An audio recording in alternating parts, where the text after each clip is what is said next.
Will the meeting of Planning and Zoning Commission for Wednesday, September 7th, 2022, please come to order. This evening's meeting will be a hybrid planning and zoning meeting hosted in person at the Nathaniel B. Green Community Center, 32 Church Street, Guilford, Connecticut, Mononkatuk Room, second floor, as well as virtually by Zoom.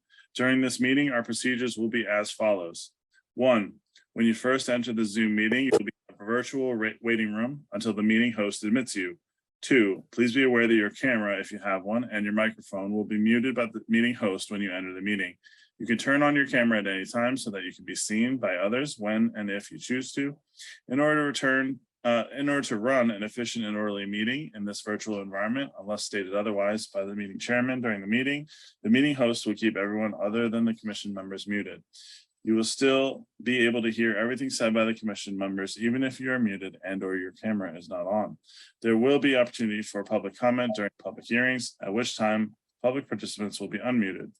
3, the secretary will read the call of the meeting as published according to Governor Lamont's executive order. 4, during the public hearing, the applicant will be invited to present the application, explaining to the commission and others present what is being requested. The meeting host will share all related documents on the screen as needed. In addition, all applications and supporting materials for each application on the agenda are available through the public meetings calendar page of the town website, www.guilfordct.gov, and also through a direct link on the planning and zoning page.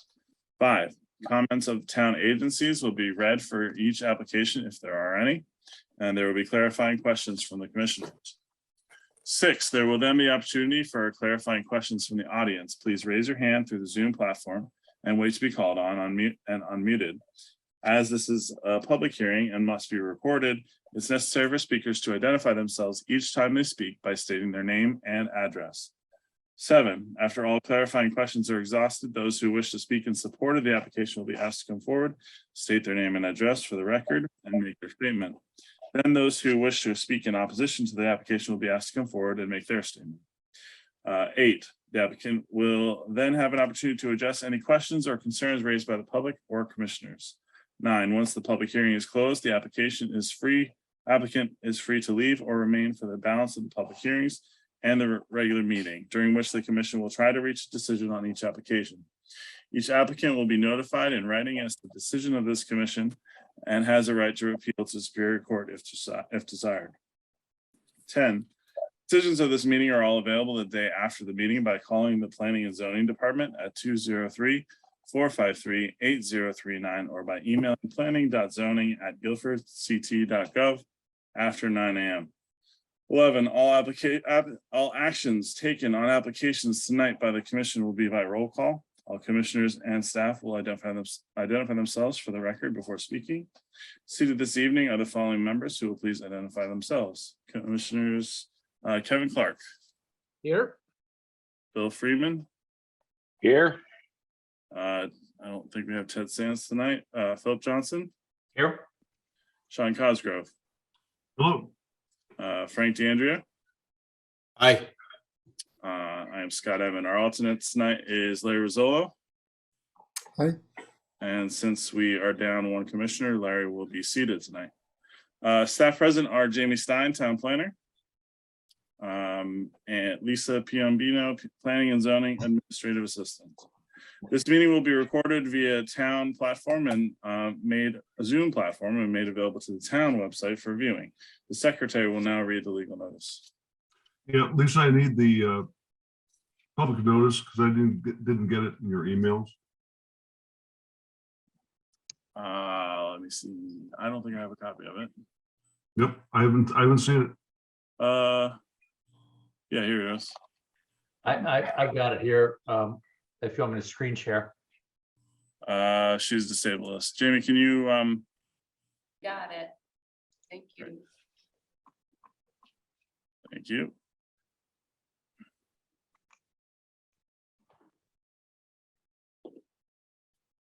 Okay, here we go.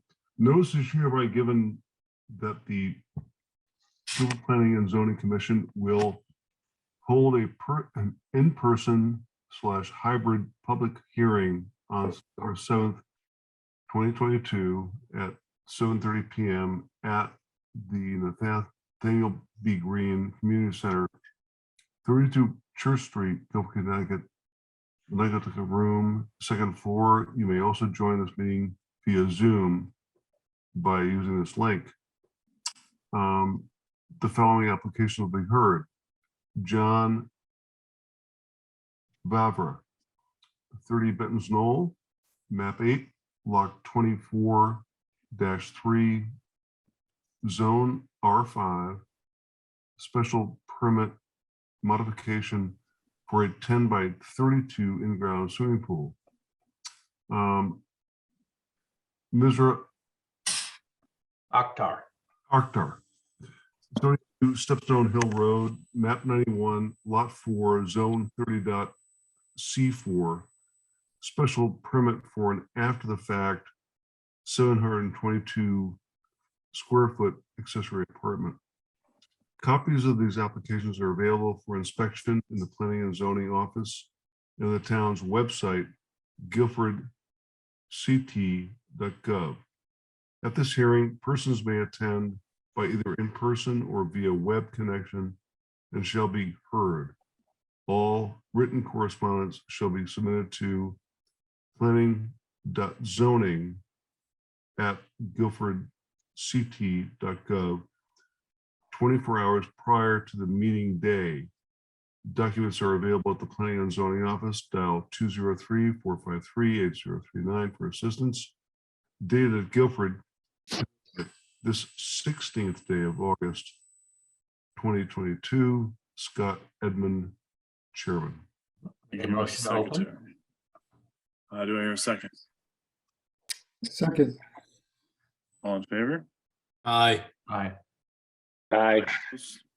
Motion carries.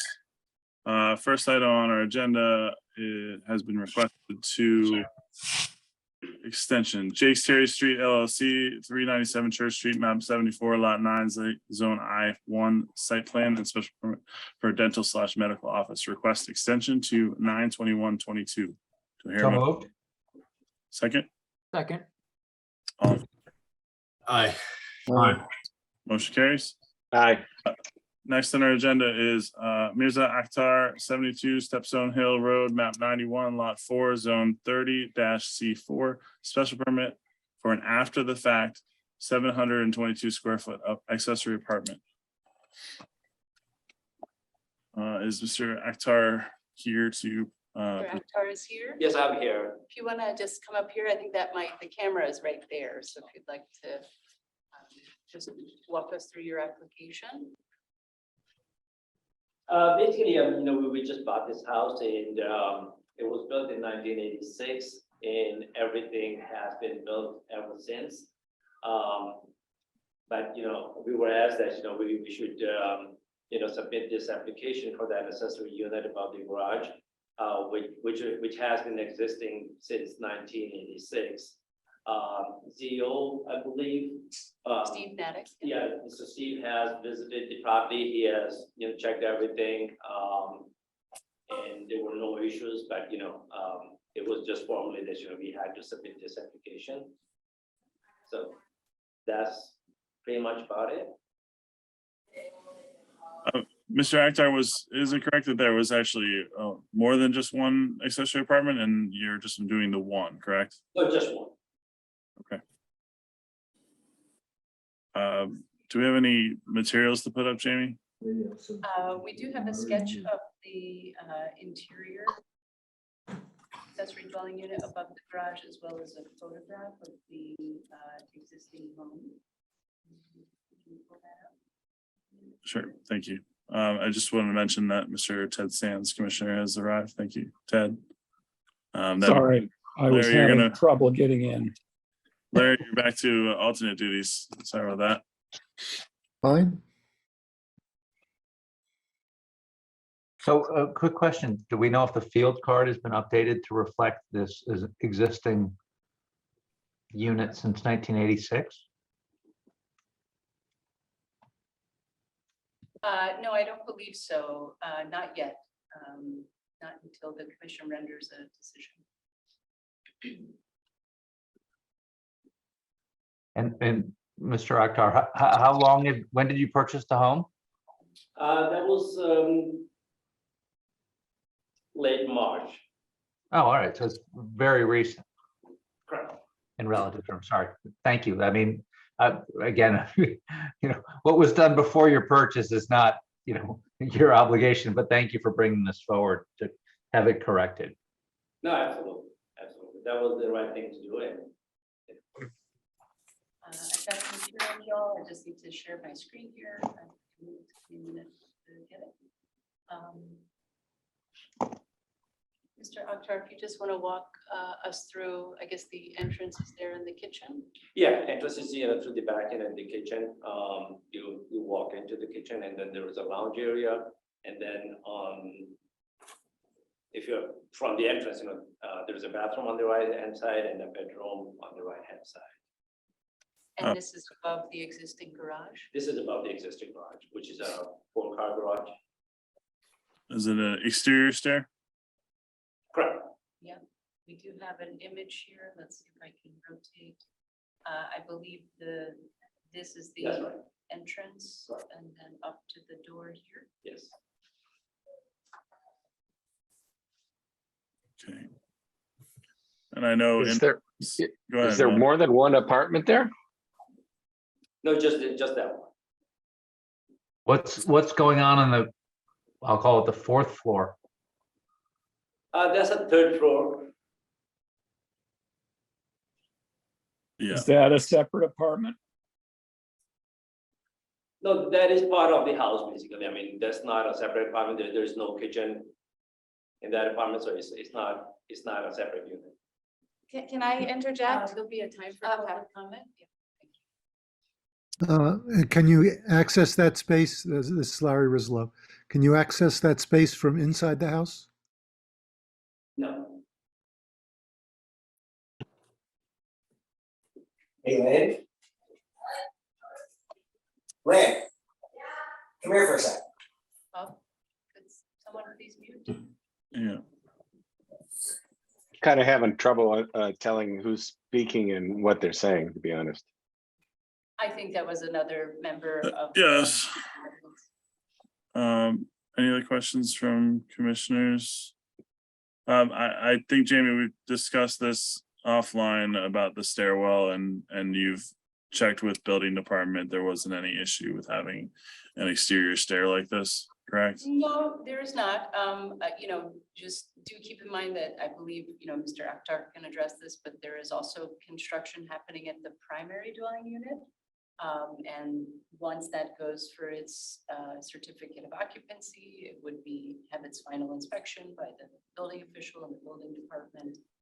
So, any of the exterior staircase or the interior for that matter would be inspected by the building department. So I have a quick question. Is the staircase going to the I'll call it the 4th floor? I know there's no kitchen there, but is it considered an accessory bedroom to the accessory apartment? I mean, it's not accessible from inside the house, from what I understand. That's when we walked through with CEO, and that's what he suggested. I believe in the past there was a kitchen, and that's what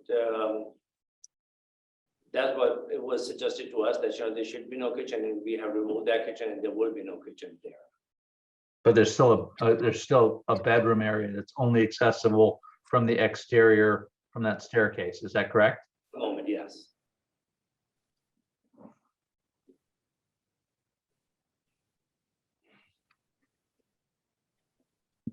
But there's no bathroom in there. It's just a room. Yes, there was a bathroom there. There was a lounge area and a bedroom.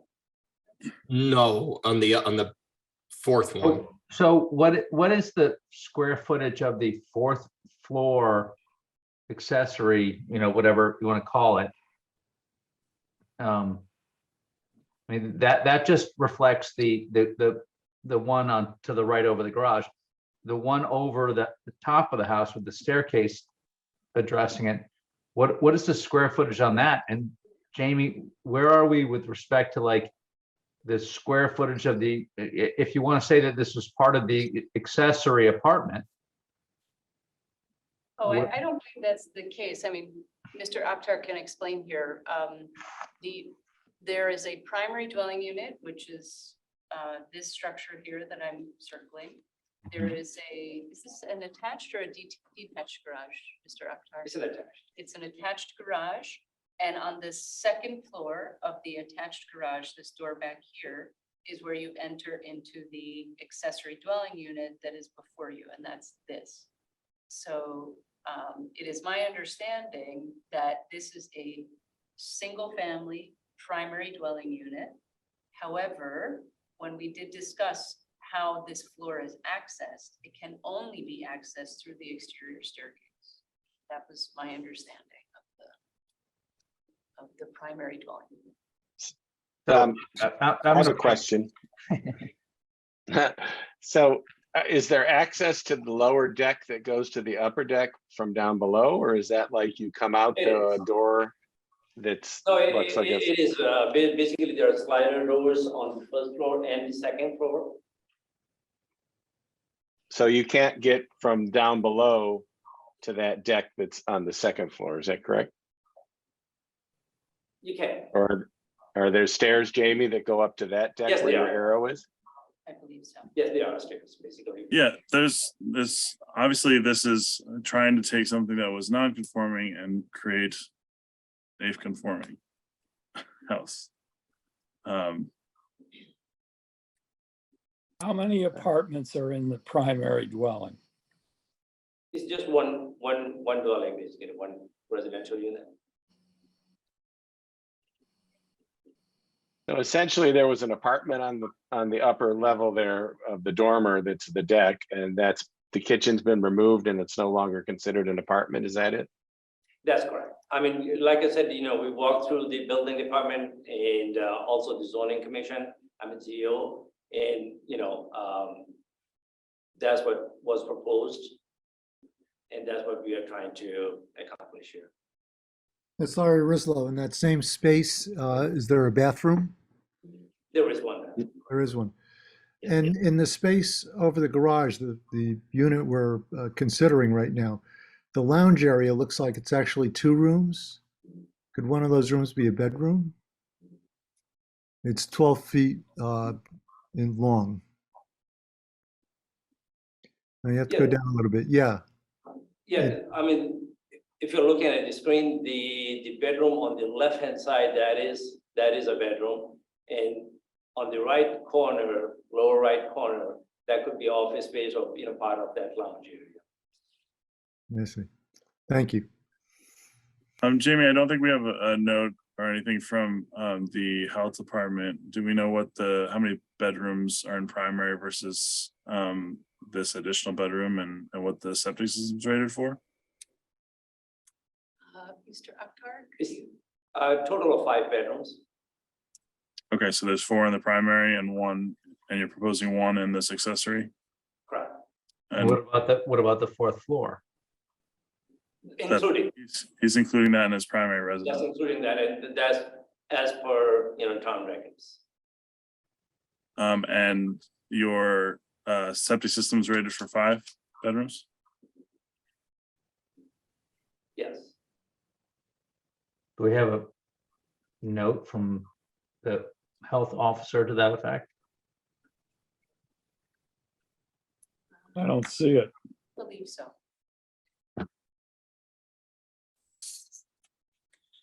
Yeah, Jamie, could we see if we can get the health director to send us something on this Yep. property?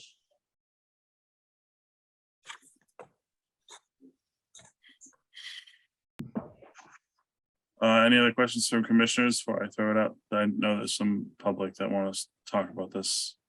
The only thing I would point out is that there doesn't seem to be a clear amount of information at this point, and I would like to hear something from the health department. I concur with that.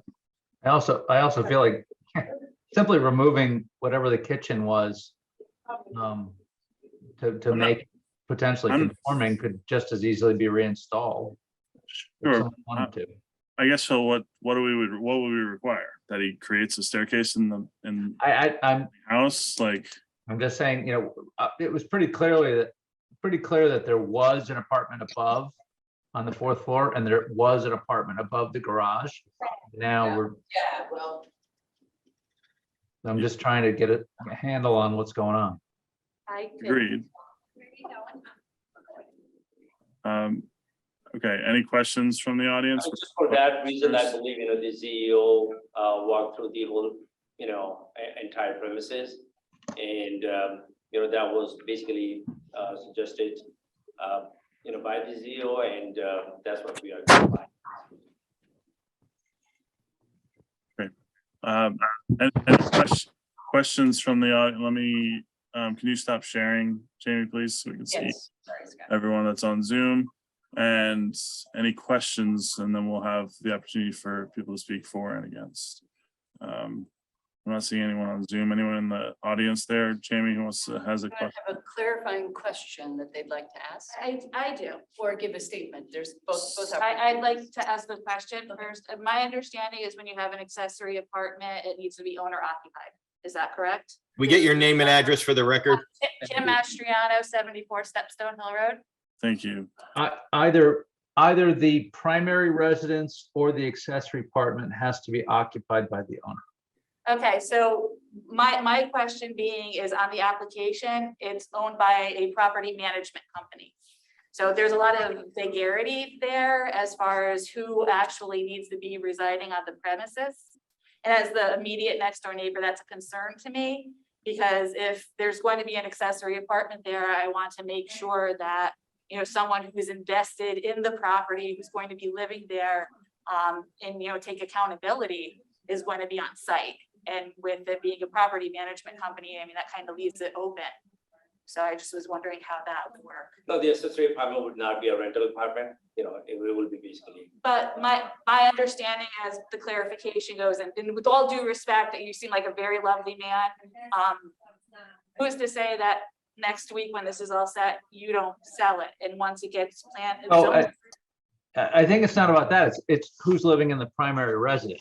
That too, but what I'm saying is, if this goes through and he were to sell it, he seems like a very lovely man, but who's to say who's gonna live there next and how they're gonna use it? If he uses it as like an in-law type apartment with a family member there, that's fine, but the next people could use it as a rental. So that's Correct. why I wanted. But if he sells it, it won't be under the property management group again. Mr. Akhtar, do you reside at this residence now? Yeah, that's what we intend to, move. But you don't, said you Your intend to, family, but are do you you going reside to- there now? Hey, I'm sorry. That's it. Let me just interject. We have to, Wait, I can't hear what's going on here. Can I just interject, please? Thank you. To answer your question, if he were to sell, the same responsibility would fall on the new homeowner as him, in that someone would need to live in the primary residence in order to rent or use this accessory apartment. And I understand that, but he's saying that it's going to be one of his family members that lives there. And I'm more comfortable with that. But what I'm saying is, say he sells it next week, the next person that comes in could use it as a rental property if this gets approved. And that is a concern to me. They can use that apartment as a rental, correct? Yes, and having a special needs child and having small children living immediately next door. I mean, this is basically like right outside my special needs son's bedroom. I'm concerned about it potentially being a rental property. I don't know if it's time for me to talk or if there's further questions, or if I could give you guys a little bit of history. I've been there for 9 years. I know the history of the home because my husband and I have been helping with it prior to Mr. Akhtar buying it. So if you would like a little bit of background, I'd be happy to fill you in. Yep, we can move to, first I would ask if there's anyone in the audience that wants to speak in favor of this application, is our usual protocol. Seeing none, then yes, we could, I entertain someone who wants to speak against the application. Please, again, say your name and address for the record. It's Kim Mastriano, 74 Stepstone Hill Road. Thank you. We've lived at 74 Stepstone for, it's going on 9 years. Prior to this purchase, the home has been abandoned. My understanding was at least 14 years. There was an owner that would check in periodically, kind of tasked my husband and I to keep an eye on it. You know, if there were major issues. He slated my husband to mow the lawn because he didn't come out. So the lawn, our first spring there got very, very long. My understanding is that originally 15, 20 years ago, the 3 houses that are on that back lot were built by a construction crew. The contractor lived in that house, and he took it upon himself without approval to create 2 apartments there, one in the attic and one above the garage. So when it was purchased, it has 3 separate dwellings. There's the main residence, there's one above the garage, and one in the attic. And the one in the attic and garage, the only way you can access that is through outdoors. It's been abandoned for years and years and years. Holes, leaking, mold. I mean, I'm concerned about what's actually growing in those walls, and I'm not my concern, but but that's kind of the gist of the background of the property. I don't know if you have any questions as far as that goes, but basically it's been left abandoned and basically rotting for years and years. Okay. So do you want to speak to your concerns about this application? My concerns are, I don't know how comfortable I feel about having a rental company, rental property right next door. It's very private, but very secluded. There are only 2, people who live there. One of the gentlemen is here. I don't know if he's going to speak. But, concerns about not his family in particular, but what happens if he moves and it becomes a rental property. It's one thing if it was slated to be an in-law and it could just stay that, but I've had bad experiences with rental properties where people have rented out the room next door to me where I've been robbed. I have very big concerns about who is going to move in and how they'll be screened. I have children. I don't want someone with a criminal record or whatnot living next door to me, and those are concerns as a parent who's established in the community. I don't know if you have any other questions. Jamie, can I ask a quick question? Sure. What is and I know, hate to say that I know the answer. Okay. What is the enforcement mechanism for making sure that one of the units is actually occupied by the owner? Right. So, sorry, Mr. Akhtar, you want to answer? Yeah, it will be basically, the owner occupying it. No, but I'm asking, like, what is how does the town verify Right. So there is that our ordinances are being followed? So the intent of our regulation is that there's some ownership of the property by having an owner either occupy the accessory apartment or the primary dwelling. But I don't know how we enforce that. And there is, yep. I can answer. There is an affidavit that Mr. Akhtar has signed as part of this application, and that is the general procedure, is that the owner will disclose in the affidavit that they are living in either the primary or the accessory dwelling unit. So he would have to, because he signed the affidavit. Correct. He would have to be on the premises. Correct. So the enforcement mechanism there, just to answer your question, if in future it should change properties, I haven't quite experienced that in the seat. I would imagine that per the assessor's card, the new ownership would come onto the record, and we would have to follow up to verify if there was. and so once the affidavit is signed, is there any follow-up? No, I mean, it's signed as part of the application currently. I think, Philip, as with anything, it comes down to folks calling into the zoning enforcement officer if they Right. see something that's inappropriate. Thank you. Scott, Yes, Kevin. Kevin Clark for the commission. So I believe this application was before us a couple months ago, Correct. right? And I think the woman who spoke tonight spoke then. She also submitted a letter at that time. And I'm wondering if that letter is still part of the public record or needs to be resubmitted. And if it is part of the public record or needs to be resubmitted, can we get it included for our next month's meeting or next?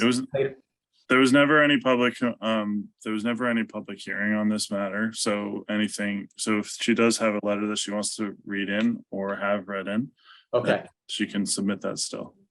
This is the first time that it's technically had a public hearing on this. item. that's right. She did speak, but I guess that's right. We didn't have to actually open the public hearing on. Okay, thank you. Correct. Is there anybody else in the audience that would want to speak? And Yeah, I have a question. Again, please state your name and My address name for is the record. Larry Jewett. I live at 70 Stepstone Hill, right next door. And my question is actually about the upper level room / apartment, whatever. My concern is that if you can only access it on the outside, that basically tells me it's a separate apartment. And I would think, I mean, I don't know the gentleman's name who mentioned the fact that normally if it's part of the main dwelling, I would think that you would have to have an internal stairway as an access. Otherwise, it's as far as I can see, it's an external apartment. Whether it has a kitchen or not, that's sort of irrelevant. The fact that it's an external access and there's no access inside the house tells me it's an apartment. So that would be my concern. I mean, I would think that you would have to put in an internal stairway to make it part of the house. Jamie, can you speak to any definitions that we have in our regulations concerning what the definition of an accessory apartment is? An accessory apartment? Yes. Sure. So typically it includes, it does not have to have its own separate entrance, but it would include a means of cooking, so some type of kitchen, in addition to dwelling space. We can go through and read the exact language in the zoning regs. But it does have to have some sort of ability to be, to do cooking, to be considered a dwelling unit. But how would you access, I mean, if you're using it as a room, it doesn't make any sense that you would have to go outside. I mean, that just doesn't make any sense to me. All right. Sure. I mean, can somebody explain that? I mean, if you have a room in a house, but you can't access it from the house itself, you have to go outside to access it. I mean, And there's only one way in and out of that. that doesn't make Sure. any sense. Sure, it's just a terribly designed fourth floor then. Yeah, I know, but Well, what it tells me is, I mean, somebody actually brought this up before. You could very easily modify that. You could put a small kitchen back in there and you can make it an apartment. And it's Which would- also, it's basically set up for an apartment, because if you had an internal stairway, no one's gonna want to have a rental apartment where they have to go through somebody else's house to get to the apartment.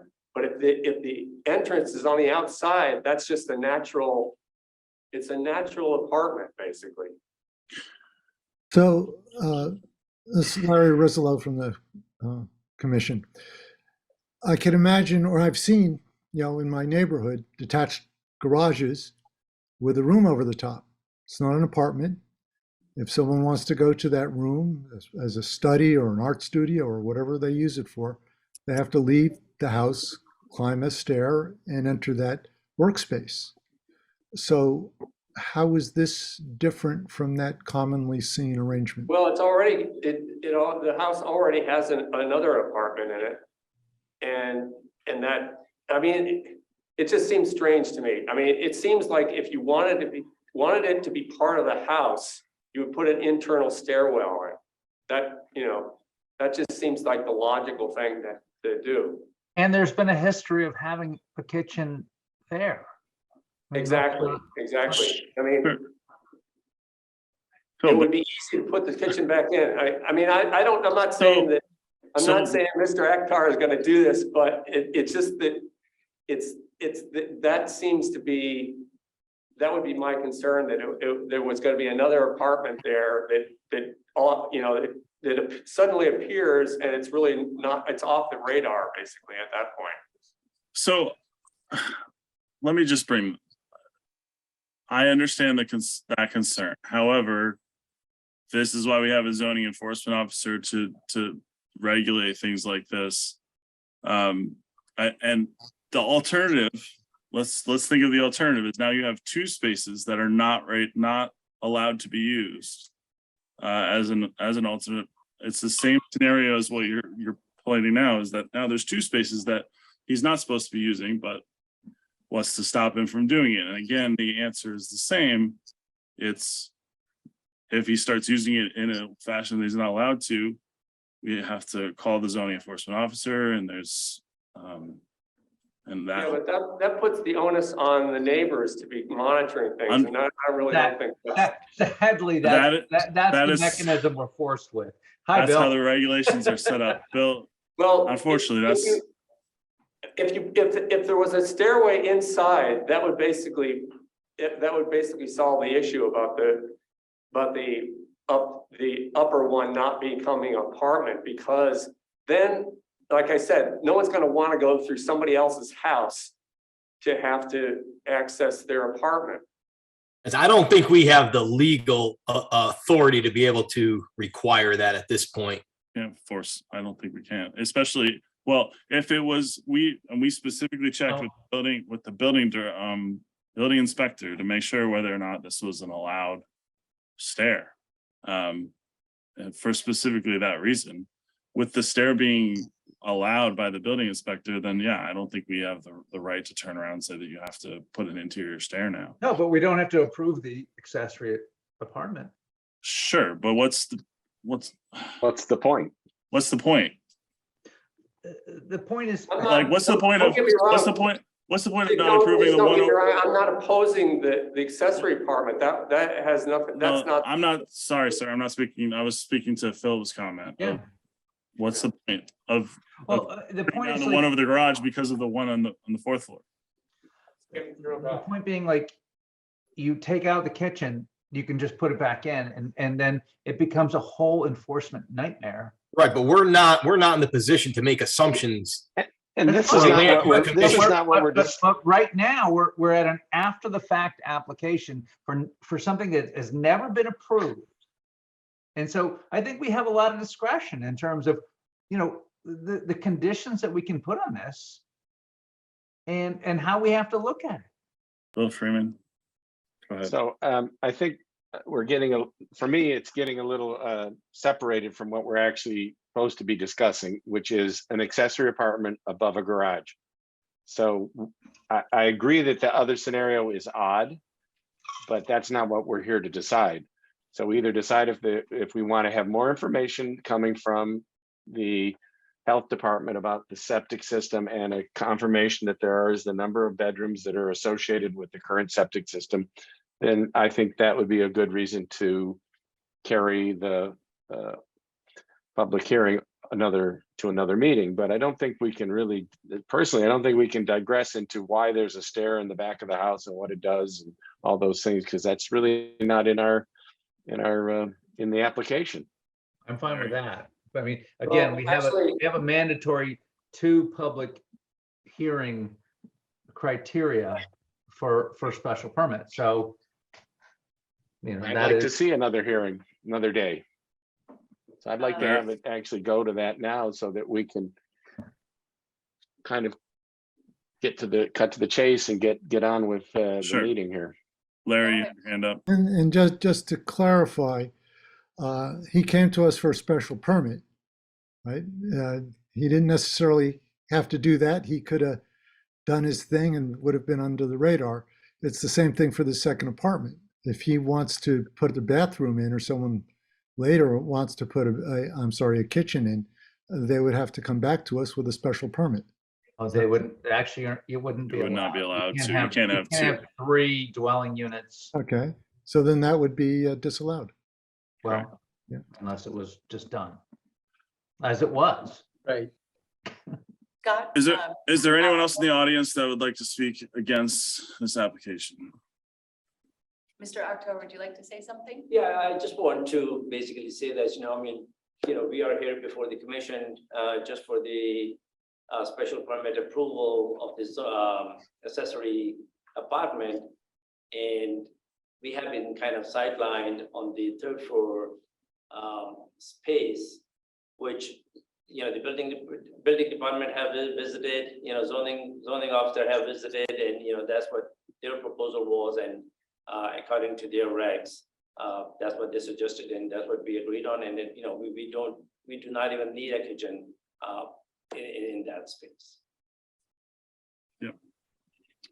Jamie, was there anyone else in the audience that wanted to speak on this? Other audience members, would anyone like to add anything? Speak in opposition, ask any questions? I don't believe so, Scott. It seems like we would be looking to continue this to our next meeting. Do I hear a motion? So moved? Second, Second. I'll do a roll call vote. Kevin Clark, Yes. Bill Freeman, yes. Ted Sands, Yes. Philip Johnson, Yes. Sean Cosgrove, Aye. Frank DeAndrea, Aye. and I will vote yes. Thank you, Mr. Actor. We'll see you in a couple weeks. And was there anything else that was thought of that? I think we were just looking for that information from the health department. Thank you. Correct. Next item on the agenda is John Vavra, 3 Benton's Knoll, map 8, lot 24-3, zone R5, special permit modification for a 10-foot by 32-foot in-ground swimming pool. Is anyone here just this application? That's me, Michael Martos. Hi, Mike. Can you state your name and address for the record, please? There he is. Oh, okay, sorry. My name is Mike Martosi. With Poolscape Pool and Spa. I'm the pool contractor for this project. Thank you. Do you have a site plan or anything for us to look at? I do. I think they can upload it for you, I believe. Well, Jamie, while you're uploading that, I'm going to ask you to multitask. Okay. Where do we stand with Benton's Knoll and their landscape? I know, it's a grenade. I'm pulling the pin and I'm handing you the grenade. I'm happy to answer that. Let me get this before I do share my screen. So just to take a moment, I believe that this unit is about to get its certificate of occupancy or has already gotten it. That leaves 2 units that are still, one is under construction, that is lot 6, which is adjacent to the Coleman property. The landscaping buffered area around lots 5 and 6 adjacent to the Coleman property is due with the certificate of occupancy for lot 6. So they currently, I think they're working on the roof for that structure. It is under contract. They're looking to close, I believe, sometime by the end of this year. So I am working actively with the developer to ensure that those plantings are put in place. And at some point, probably in the new year, he'll come to revisit the landscaping plan for the shared portion of the development. So Michael, this has nothing to do with your pool project, honestly. It has to do with the entire development as a whole, and the fact that there have been some, let's say, extended delays in terms of the developer's commitment for landscaping and how it's impacted neighbors. So it really has nothing to do with your pool. But I think it needs to be brought up that you know, if we're gonna make accommodations, that the developer needs to be brought into compliance with their commitments to the landscape design that they proposed. And again, that has nothing to do with you and your pool. And I'm sure it's gonna be a terrific pool and it looks like a great place. And so this is kind of an ancillary, you know, I understand 100%. call it a leverage point to get the developer to do what they're supposed to be doing. So it sounds like they're moving forward. Based on, Yes, I would say that all parties are communicating. The site work that's happening on lot 6 is getting to a point where we could discuss the plantings along the side property. So yes, at current moment, I would say that communications are positive. thanks. Okay, thank you. Sorry, Michael, just didn't mean to throw you in the middle of that. That's okay. So do you want to walk us through your site plan here? Sure, okay. Number 3, Benton's Knoll. It sounds like you all are pretty familiar with this development. It's a small pool. It's a pretty level area till you get to that. You can see the contour line on the back side of the pool, just outside of the spillover spa. It's not really going to change the grade or anything back there. There's a small slope beyond the pool, minimal patio on the back side. I do have a landscape plan for that back wall. I don't know if that was given to you all yet, but I can definitely get it to you. With the type of vegetation or plants that she is planting back there. Pretty straightforward. Silt fence will be in. I think it's on the map. I can't see it. As you know, there's no leaching fields, just a septic tank. We're 25 feet from there. Most of the patio area is minimal, except for right there where your cursor is behind the garage. And that is also where the pool equipment is going to be. Non-backwashing cartridge system, small heater. Our access is through the driveway here on the right side of the house, just outside the garage. We'll be hauling the spoils out as we're excavating. There's really no room to stockpile anything back there, just a little bit, but a couple loads, that's it. It's a steel pool with a vinyl liner. Paver bluestone patio as of right now, but that could change. Amy, where does all this fall with respect to coverage? As a pool fall under coverage area? And are we still cool on coverage area? Yes, I believe so. So Steve has reviewed this and would review it as it moves forward, but the pool does count as lot coverage. I don't believe this patio does, though. Patio usually does not, to my experience. Just again, asking questions. Thanks. We have a letter from the environmental planner related to this application. Frank, would you like to read this one for us? I'll bring it up. Sure. Dated You got it. September 6th, 2022 to the Guilford Planning and Zoning Commission from the Kevin McGee, our environmental planner. This applicant is looking to revise the planned residential development site plan to allow a swimming pool to be installed at 3 Benton's Knoll. The proposed location of the swimming pool is just outside of the 100-foot wetlands review area.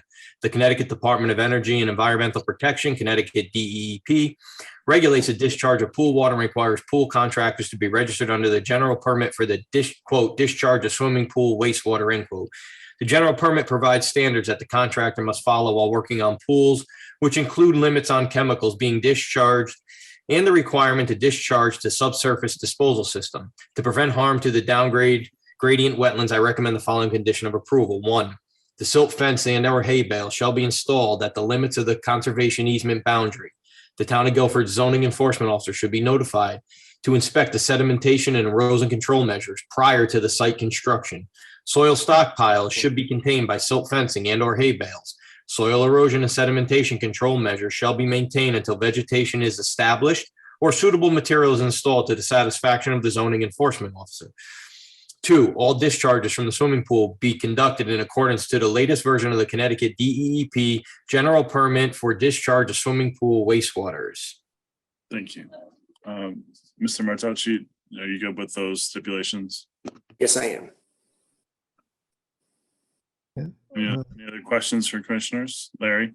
Yeah, so I Googled this property and I gather I must be looking at artist renderings because the house is there and it has a pool and the photos show, lovely rooms inside and has a picture of this pool.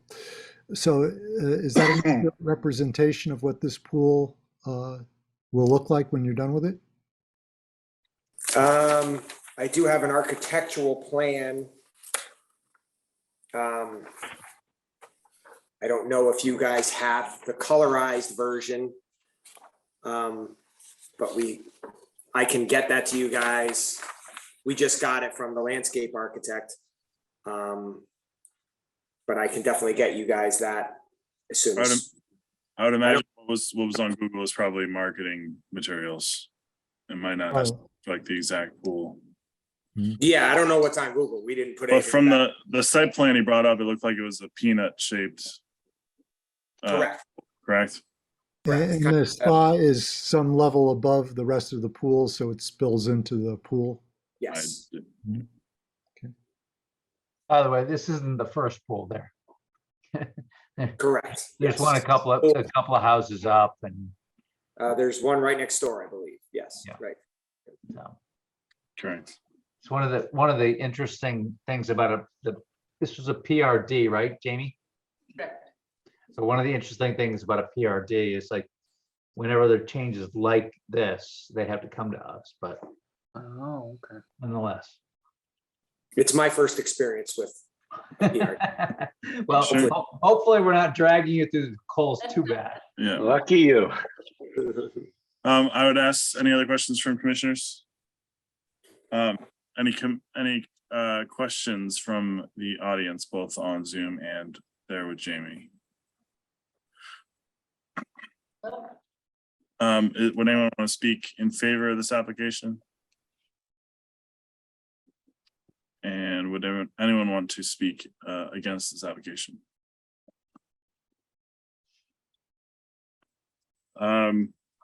Take a motion to close?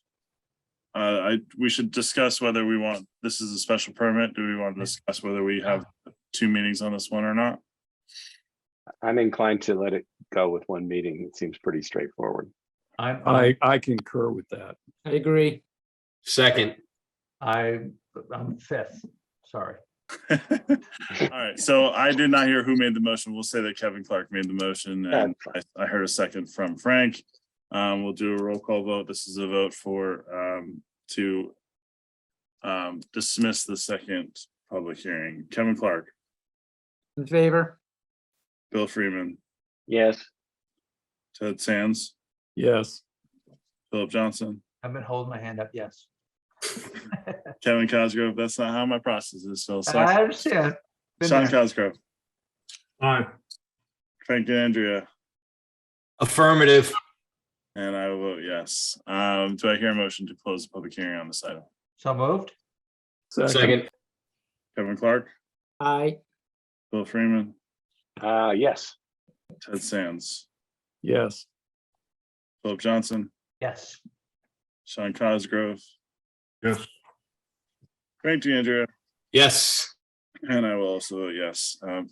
Mr. Martucci will have a decision on this tonight. Thank you. Thank you. That will end our public meeting. Moving to deliberation of public hearing items. Would anyone like to read a motion related to John Favre, 3 Benton's Knoll? Let's see here. It's right in front of me. Should I do it? Go for it. Go for it, Sean. Okay, proposed motion, Robert, 3 Benton's Knoll approval. That's what I'm reading. Correct. Yes. Voted that the Guilford Planning and Zoning Commission approve a special modification for 10 by 32-foot in-ground swimming pool at 3 Benton's Knoll, map 8, lot 24-3, zone R5. The application is approved with the following conditions. The applicant shall, number 1, the applicant shall file with the town clerk an original copy of the special permit modification approval approved by the Planning and Zoning Department, and shall furnish written evidence to the Planning and Zoning Department that the document has been so recorded prior to Planning and Zoning sign off for building permits. The application is approved based on a finding that conforms to the town of Guilford zoning code. This approval shall become effective 15 days after publication of the legal notice of decision. Sean, I'd suggest that you add Kevin McGee's 2 stipulations as well. Oh, yeah. And those were? You could just say that you're going to add Kevin McGee's 2 stipulations. We will add Kevin McGee's 2 stipulations to the approval. Thank you. Do I hear a second? Here, Second. Discussion? you know, look, I think there's universal agreement that we want to get this project done. Yes. And we're moving as quickly forward as we can. We want to try and accommodate the Comans and get the landscaping plan done. Like, the faster we can get this done, the better. It's been a headache for 5 years. I totally agree. And I don't think this is an egregious act. This is not like, you know, I want to Well, put and up a 50-foot solar array. I mean, this it's is, also not directly benefiting the developer either. So I agree. I mean, the lot's already sold. It's already sold. The building's already under construction and they want to put a pool in. So, correct. and it doesn't actually, you know, affect the Comans because they're farther away, but Correct. so I think it's, let's make this as attractive a development as it can be and encourage, you know, as many people to finish their project as possible. All right, great. I'll call the vote. Kevin Clark, Yes. Bill Freeman, Yes. Ted Sands, Yes. Philip Johnson, Yes. Sean Cosgrove, Yes. Frank DeAndrea, Yes. and I will also vote yes. Motion Hi, carries. Michael, dig. All right, regular meeting. Thank you. A reminder, everyone, there's a special permit for detached apartment that's coming on 9/21. New applications for Catalyzer, 351 Whitfield Street, map 28, lot 12, zone I-12, yeah. Site plan for a location of 2 trailers for research testing, requesting 2-year extension of existing permit. We're receiving that. We're not setting that for a date, Jamie, at this point. I believe we'll hear from them on the 21st. This is, as many of you know, the Detect site that offers the free COVID testing, has asked to extend their sort of temporary permit to be in operation at the site. We did discuss with them briefly in the office, Lisa and I, that, you know, perhaps after this extension, if, you know, if the pandemic presents itself, you know, perhaps we need to discuss something in future that's more permanent in nature, but for the time being, they're requesting this temporary extension. Jamie, what I'd like is an update on any zoning enforcement for FEMA flood zone enforcement on building significant improvement at that location. That I can't comment on. So that you would like for us to look at this temporary structure in terms of. I'm just curious where that action is, because that's a zoning enforcement issue, isn't it? If it has to do with the floodplain ordinance, it would be the town engineer's jurisdiction. Okay. But if, are you referring to just investment in the property and the 5-year look back? Yeah. Or, okay, yeah, I can ask Janice to give us an update on that property and where it stands. Terrific. All right. Other commission business, minutes. Was anyone able to review the minutes from our previous? I read the minutes and they seemed perfect. I have a correction. Oh, there we go. Stand corrected. Mr. Sands, yes. At the end of the section on the bishop voting, and then just in the line above the heading regular meeting, it says Clark Marucci opposed Commissioner Sands' motion to deny without prejudice. And then it says unanimously carried. Well, since I opposed it, it can't have been unanimous. Yeah, I don't think you brought, yeah, you didn't bring forward a motion. You just voted against the motion that was presented, correct? Correct. Yeah, so that's, yeah, that sounds like a correct, that thing that needs to be changed. For sure. Makes sense. If we can look into that, that would be great, Lisa. Thank you. Thanks for the thumbs up, Lisa. With that correction, Ted, would you feel really good about approving the minutes today? Yeah, I'd be happy to make a motion to approve the minutes with that correction. Do I hear a second? Second. All approve, all in favor? Aye. All opposed?